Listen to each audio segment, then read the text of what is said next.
everyone, welcome to Storytime with Fairfield County Library. My name is Miss Nina and I am so excited for Storytime today. Before we get started, I want to remind you that we are doing hybrid Storytimes, which means on top of our Storytimes online here, we are also doing them in person at the library. The in-person version of these Storytimes for the children's age group are at 4 p.m. on Wednesdays. Okay, now that that's out of the way, are you guys ready for Storytime? This week, our theme is bears. This week, we're going to read some books about those big, fluffy animals who like to sleep all through the winter. All right, our first book is Deep in the Woods by Christopher Corr, published by Francis Lincoln Children's Books.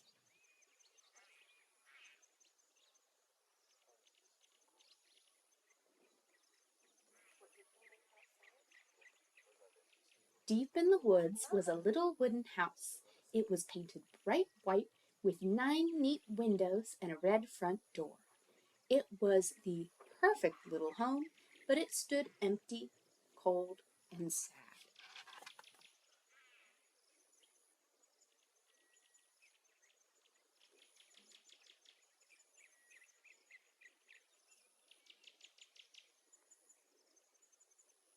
One day, a mouse was passing by the wooden house. "This looks like the perfect place for a little mouse like me," he said to himself and scurried inside. He swept the floors and washed the windows and mopped and wiped and scoured until everything was squeaky clean.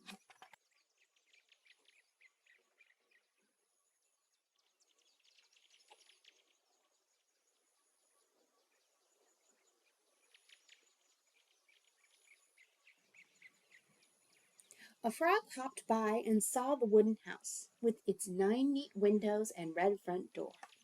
"This looks like the perfect home," he said, and went to see if anyone was in.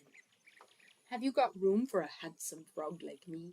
he asked, and the mouse welcomed him inside to live in the wooden house together.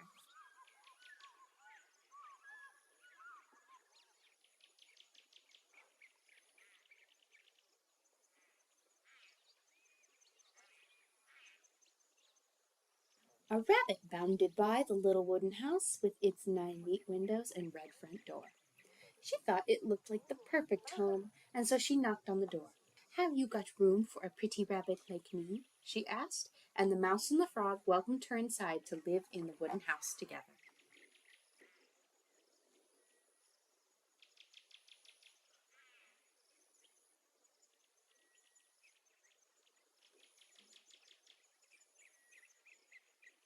A beaver bustled past the little wooden house with its 9 neat windows and its red front door, and so did a fox, and a rooster, and a deer, and a red squirrel. "Have you got room for a merry band like us?" they asked, and the mouse and the frog and the rabbit welcomed them inside to live in the wooden house together.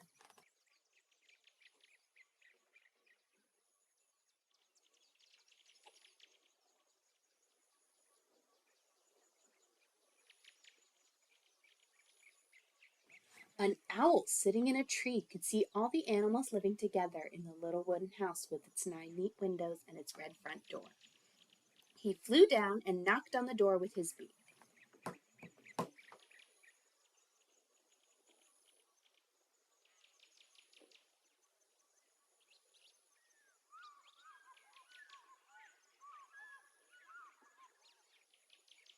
And so did 2 magpies and a woodpecker.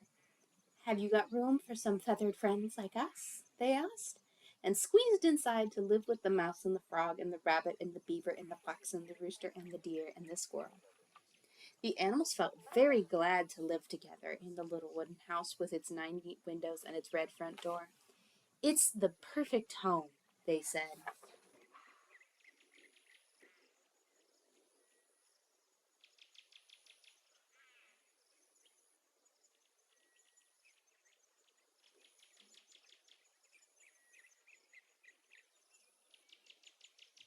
The animals were so happy all together. They filled the little wooden house with their singing, their dancing, and they played into the night.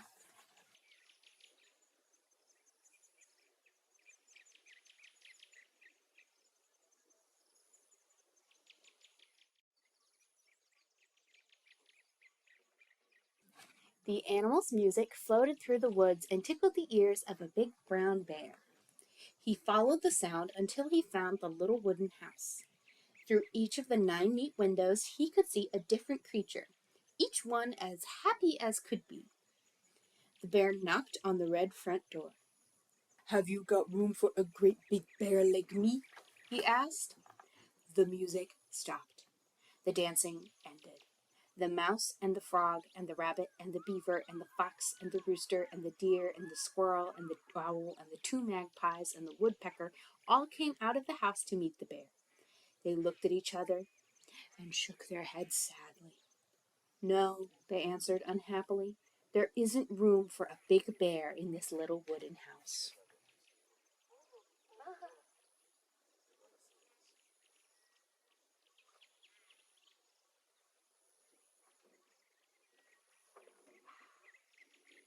"Hmm," said the bear. "Are you sure?" He tried to get in through the 9 neat windows. He tried to get in through the red front door. And last of all, he climbed up onto the roof. The little wooden house began to tremble.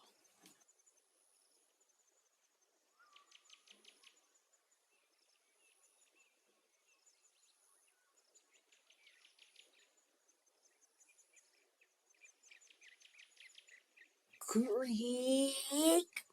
heard the animals, and they looked nervously up at the great big bear on top of the little wooden house.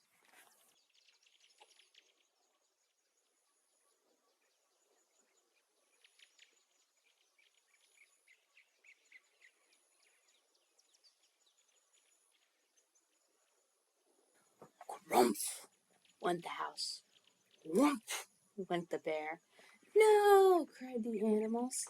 "Oh!" cried the bear. He dusted himself down. The little wooden house had collapsed underneath him.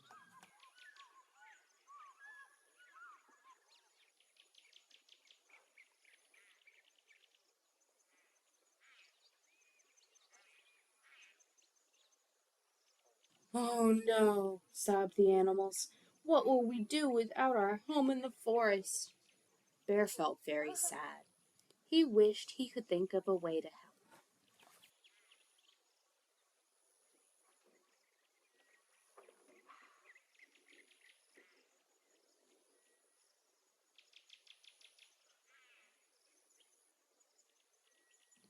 And then the bear had an idea. He chopped down trees and trimmed the branches, and hammered and lifted and banged. The other animals joined in too. They worked and worked until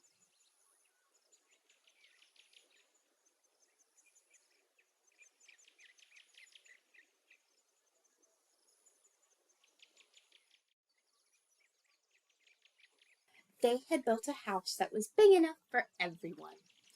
It was the perfect home for a mouse and a frog and a rabbit and a beaver and a fox and a rooster and a deer and a squirrel and an owl and 2 magpies and a woodpecker and a bear.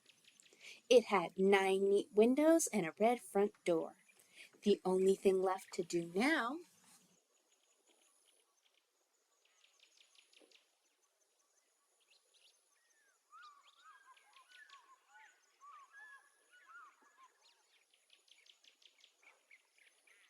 was celebrate.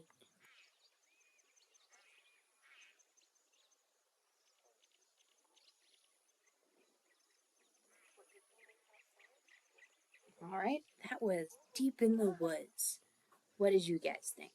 Okay, our next story is Mother Bruce by Ryan T Higgins, published by Disney Hyperion.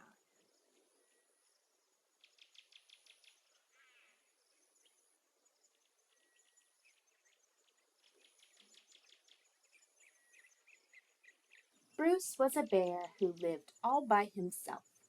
He was a grump.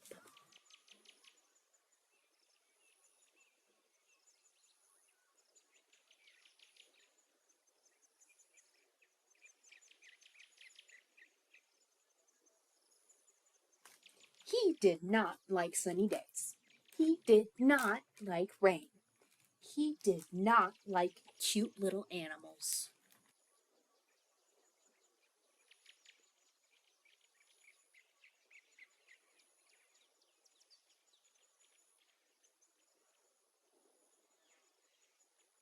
Bruce only liked one thing: eggs.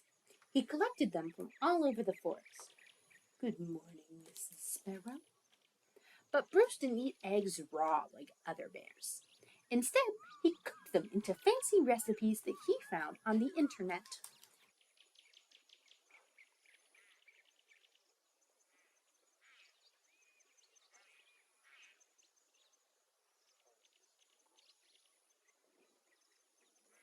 One day, Bruce came across a recipe for hard-boiled goose eggs drizzled with honey salmon sauce. So he went out to get the ingredients. First, he caught a few salmon. Then he collected honey from a local beehive. He liked to support local businesses, you see. Last, he went to Mrs. Goose's nest to pay her a visit. Are these eggs free-range organic?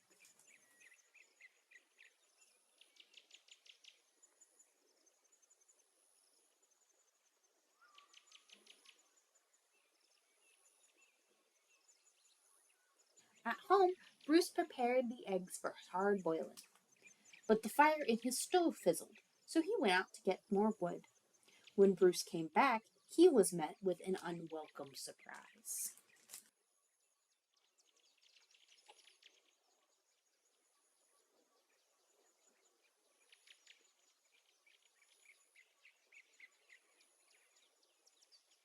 Mama! Bruce became the victim of mistaken identity.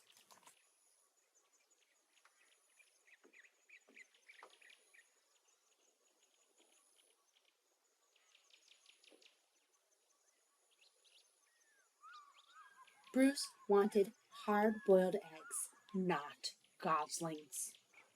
He's supposed to get settled for buttered goslings on toast, but for some reason he lost his appetite.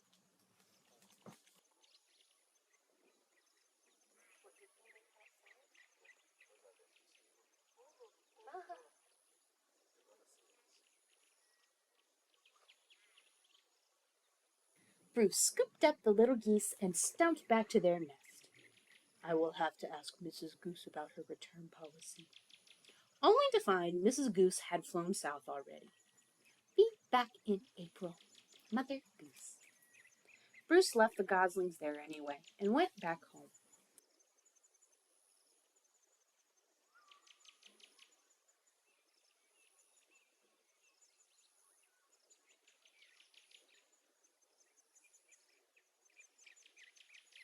Mama? Mama? But he was followed. Bruce was very stern and said things like, Go away, and I am not your mother, and also, I liked you better when you were eggs.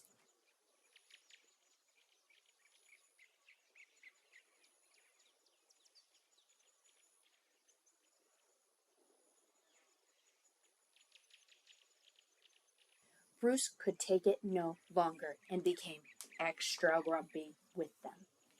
Roar! Hmm?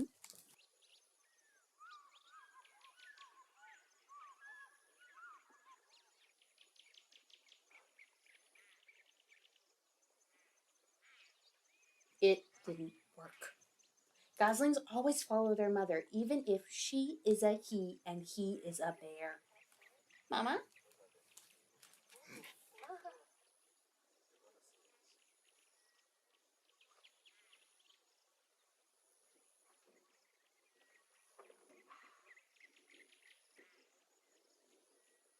Bruce was stuck with him. He tried to make the best of it.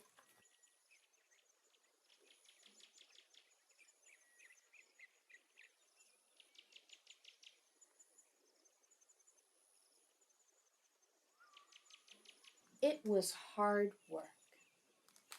Black. Ew. Yuck. Mm.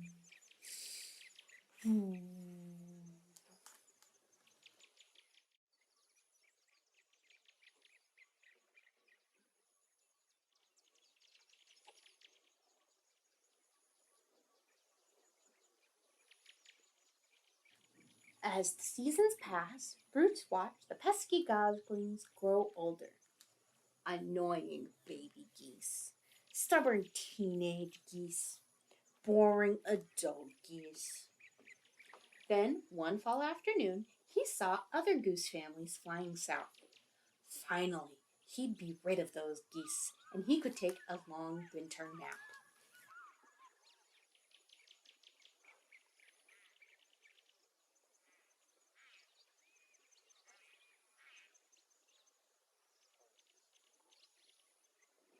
Bruce explained migration, but they didn't listen.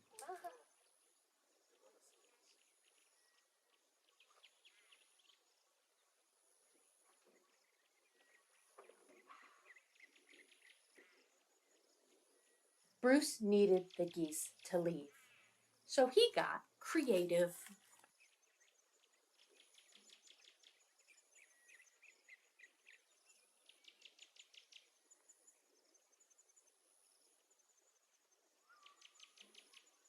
Nothing worked. The geese would not leave Bruce.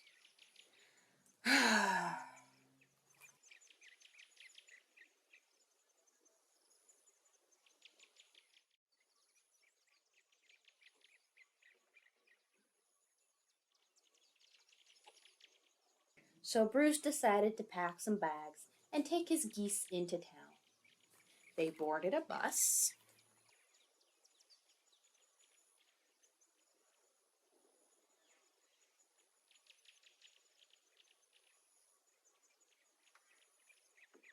And migrated to Miami. Now, every winter, Bruce and his geese head south together. They laze about at the beach in tacky shirts, sipping ice-cold lemonade, while Bruce dreams of new recipes.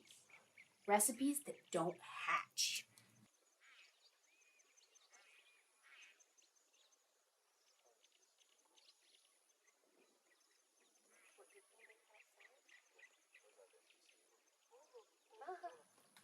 Mama?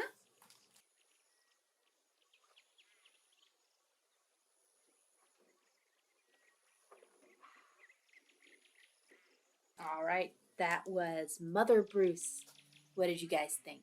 All right, everyone, thank you for coming to story time. Now, just because we're done reading does not mean that we have to be done with story time. If you come down to the library this week, you can pick up a story time kit, which are these fun-filled activity kits that we made to go with the books you read today. Each kit comes with a coloring sheet, a craft, and a tasty recipe that you can make with your grown-ups. This week, our craft is this bear in a colorful sweater. To get a kit, you need to come to the Fairfield County Library and look for some crates in the children's section. Now we have 2 crates, one for the Monday story times and one for the Wednesdays. So you want to make sure to grab the right kits, or you could end up with something completely different than what I showed you. The kits for this story time are in the children's crate. They're the blue ones. We have new kits every week, so make sure to check back in every time we do a new story time. Okay, everybody, thank you for joining me for story time. Once again, my name is Miss Nina, and I hope to see you in the library this week to pick up a story time kit. It's time to say goodbye, but I look forward to seeing you all next time. Bye!